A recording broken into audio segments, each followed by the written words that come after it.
खुंग्रिंआव गोदानै हौवासा हस्टेल बेखेवदों खुंग्रिं गोजौ फरायसालिनि SMDS आफाद आरो खुंग्रिं ओनसोलनि आफादफोरा।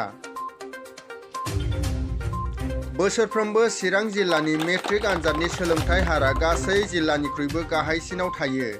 बिनि थाखाय गोबां ओनसोलफोरा गावबा गावनि ओनसोलनि सरकारि आरो बेसरकारि गोजौ फरायसालिनि फोरोंगिरि आरो SMDC आफादजों लोगोसे ओनसोलनि सानसुमैफोरा खर' हमनो गोनां जादों।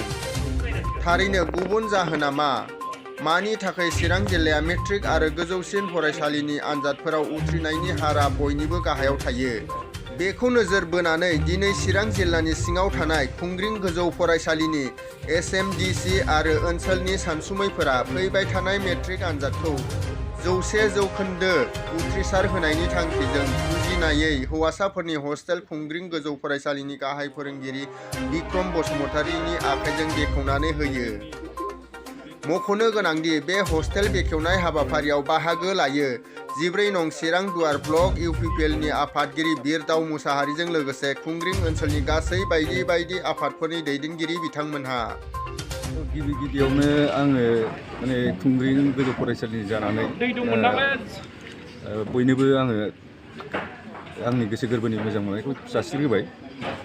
दिनैहाय जोङो फार्स्ट टाइम खुंग्रिं हाई स्कुल हिसाबै फैगौ 2023 मायथाइनि जेनोखि मेट्रिक फाइनाल होनो थांगोन हौवासाफोर बिसोरनि थाखाय जोङो दिनैहाय हस्टेलनि बेबस्था खालामदों आरो बे हाबाफारिखौ दिनैहाय बेखेवनाय जाहैबाय। बेसे गोबावसिन दोनगोन हस्टेलखौ ओरैनो? ओरैनोथ' जोंनि सिन्था खालामनाया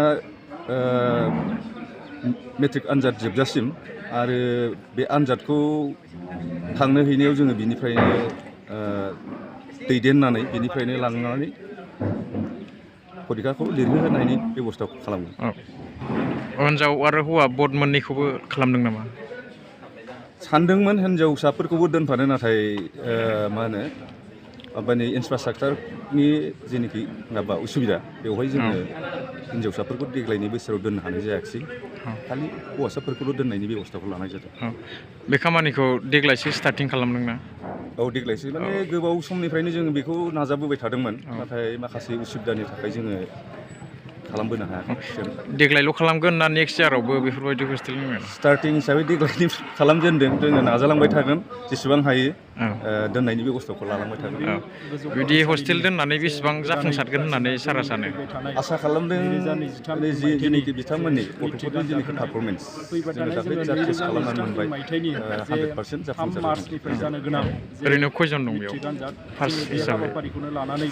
जाहाथे जोङो खुंग्रिं गोजौ फरायसालिया जोंनि बे फैबाय थानाय एग्जामाव जोङो 19 फरायसाफोरखौ अनलि हौवासाफोरखौल' जाहाथे जोङो बेयाव हस्टेलाव दोननानै जोंनि खुंग्रिं गोजौ फरायसालिनि जोङो फरायसाफोरखौ जाहाथे 100आव 100% पास खालामनो नाजानानै जोंनि खुंग्रिं ओनसोलनि सिङाव थानाय मोनफ्रोमबो जोंनि समाजारि आफाद आरो बेजों लोगोसे जोंनि खुंग्रिं गोजौ फरायसालिनि मान होनो गोनां गाहाय फोरोंगिरि सारजों लोगोसे जोंनि खुंग्रिं दालाइसा दुलाराय बर' फरायसा आफाद, जोंनि खुंग्रिं गुदि बर' समाज आफाद, खुंग्रिं साहित्य सभा आरो गासै जोंहा मान होनो गोनां जोंनि अर्गेनाइजेसन बिथांमोनखौ लानानै जोङो बे हस्टेलखौ दिनै अपेनिं खालामदों।